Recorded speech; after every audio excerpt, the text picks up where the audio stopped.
Bonjour à tous, nouvelle vidéo hibou aujourd'hui sur Forvia.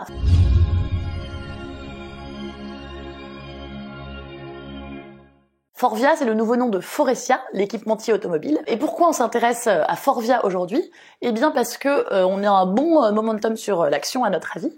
Déjà, c'est une grosse société et c'est une société qui a un prix décoté. Si on regarde Forvia, c'est 27,2 milliards d'euros de chiffre d'affaires, un bénéfice opérationnel de 1,35 milliard d'euros et un free cash flow de 649 millions d'euros, donc une grosse société. Et à côté de ça, une capitalisation boursière qui est de seulement 2,6 milliards d'euros, donc qui représente 10% du chiffre d'affaires et 4 fois le free cash flow seulement, ce qui est assez bas. Alors certes, on va se dire oui, mais il y a une dette qui est assez élevée parce qu'ils viennent de faire l'acquisition d'Hella, qui est une acquisition assez transformante et qui a donc générer une forte dette pour le groupe. Mais même si on regarde ce qu'on appelle l'enterprise value, qui se calcule en prenant la dette plus la capitalisation boursière en la divisant par les EBITDA, on est entre 3 et 4 fois pour ce fameux chiffre EV sur EBITDA. Et donc voilà, on a définitivement un niveau qui est faible et une action qui est décotée pour une société qui est pourtant de grande ampleur. On le voit, c'est un groupe qui est mondialisé. Ils ont 291 usines dans le monde. Ils ont 76 centres de R&D. Ils sont implantés dans 43 pays, ils ont 157 000 salariés. Donc voilà, encore une fois, un grand groupe à un prix qui est assez faible en ce moment. Si on regarde sur le plan géographique, on voit que leurs ventes sont assez équilibrées sur ce plan-là. On a 28% du chiffre d'affaires qui se fait en Amérique du Nord et Amérique du Sud, 27% en Asie, dont 21% en Chine, et le gros 45% en Europe, Moyen-Orient et Afrique. Si on regarde maintenant du côté de l'exploitation, quand on regarde un peu de plus près l'évolution historique de la valeur ajoutée, on le voit très bien sur ce graphique, qu'il y a un vrai tournant à la sortie de la crise de 2009, avec donc une valeur ajoutée qui part à la hausse jusqu'au Covid, où il y a une petite cassure, et ensuite ça explose en 2022, suite à cette acquisition de Hella que je mentionnais tout à l'heure. Et on voit en moyenne sur la période, sur les 10 dernières années, on voit qu'il y a une hausse qui est assez conséquente, plus 5,7% par an en moyenne. Si on regarde maintenant l'évolution du résultat courant, on voit qu'il y a une très forte volatilité, mais là encore, on constate un peu la même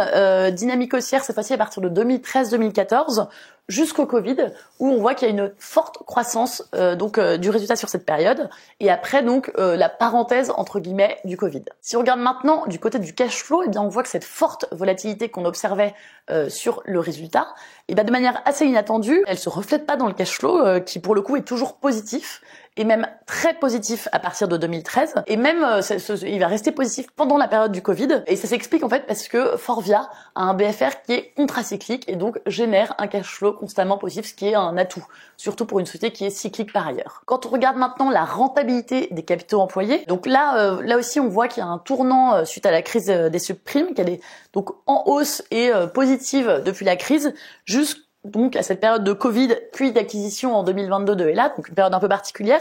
Mais voilà, on voyait qu'elle était remontée avant cela à un niveau assez élevé de 10% par an. Donc la société, Forvia, était repartie donc sur une tendance très favorable. Regardons maintenant encore un graphique, le ratio d'agilité cette fois-ci, qui est pour rappel donc un ratio hibou qu'on aime beaucoup et qui se calcule donc en prenant le cash flow net sur les immobilisations.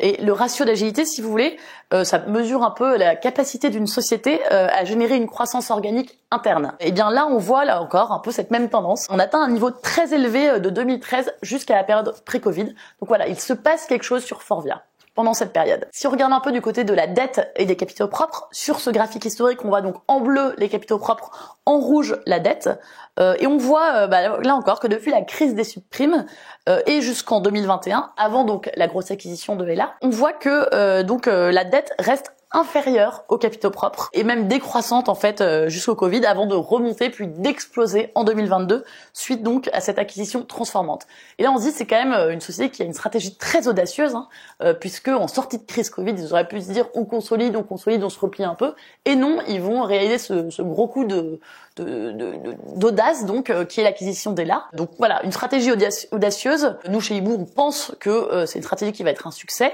J'ai laissé Guillaume vous expliquer pourquoi. Alors comme Marie vous l'a dit, c'est vraiment une société intéressante Forvia parce qu'il y a toute cette mutation qui était en cours, qui a été un peu brisée par le Covid et que les gens n'avaient pas nécessairement vu.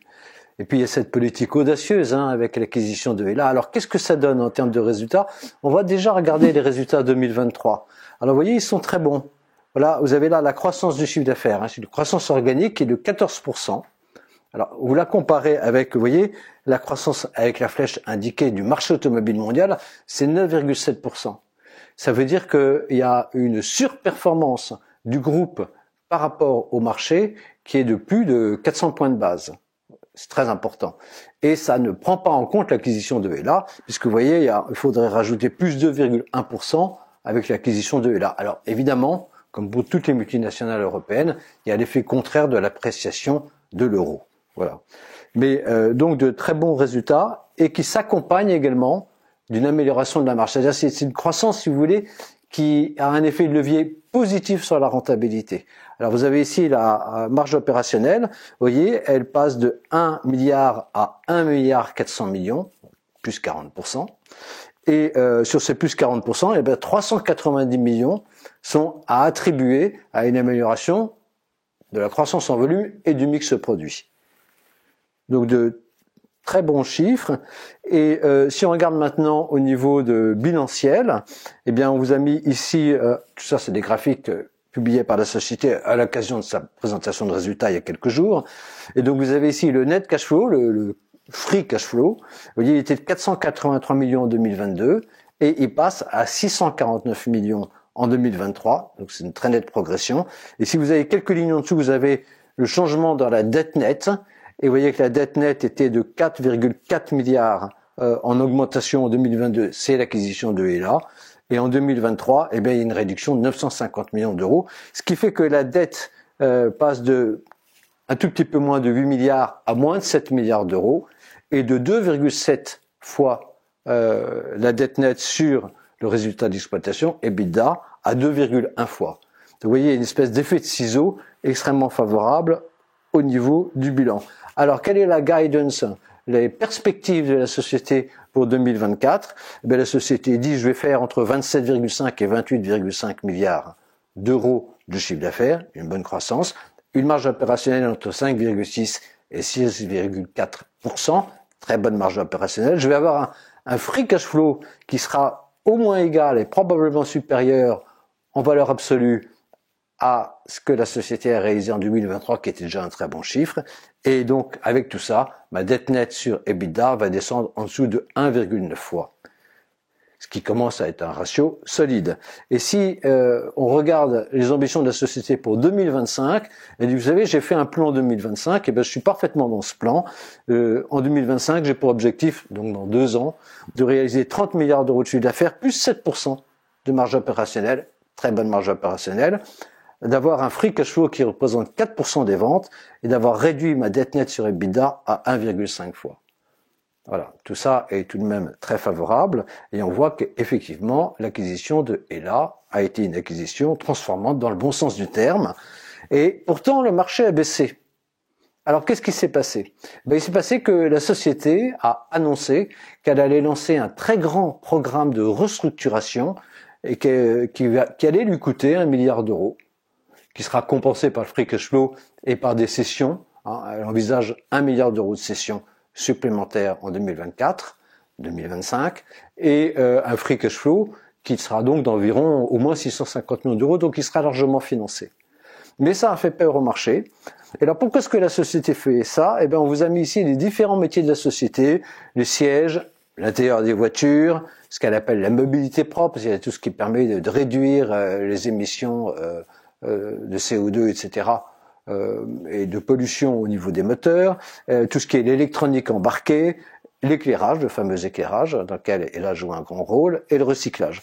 Et vous voyez par exemple les sièges, qui est une activité traditionnelle, si vous voulez, de Forvia, l'ancienne Faurecia, eh bien ça représente 31% du chiffre d'affaires, et ça ne réalise que 22% du bénéfice opérationnel. Si vous prenez les intérieurs, c'est 18% du chiffre d'affaires, mais que 14% du bénéfice opérationnel. Et vous voyez, on vous a mis les marges à côté, les marges opérationnelles. Eh bien, les sièges, c'est que 3,7%, alors que si vous prenez par exemple la mobilité propre, on est à 7,9%.